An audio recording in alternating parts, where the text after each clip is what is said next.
on, and the helicopter, the Bell UH-1H Iroquois, the famed Huey.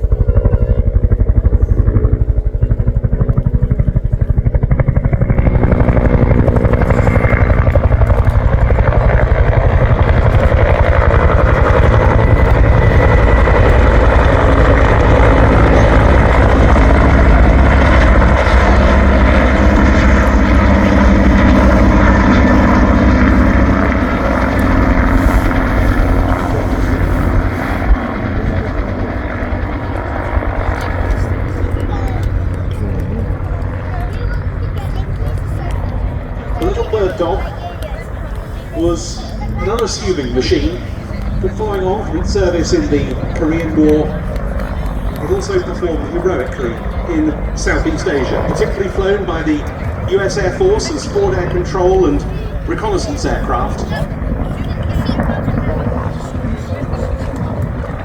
The forward air controllers, the airborne FACs, flew solo in these unarmed light aeroplanes in order to direct airstrikes by more potent machines, the likes of the F-100 Super Sabres, F-4 Phantoms, and medical evacuations.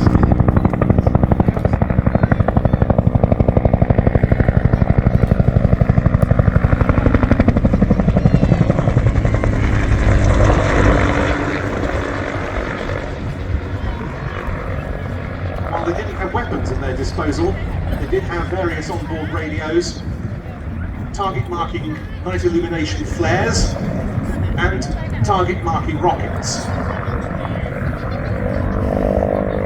What can you say about the helicopter that became universally known as the Huey, the ultimate workhorse of the Vietnam War?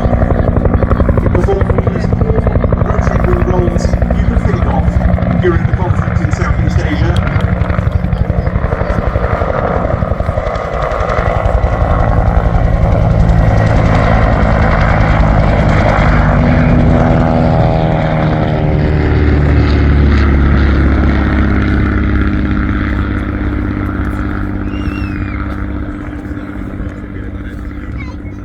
They flew air assault missions, medical evacuations, general purpose transport sorties.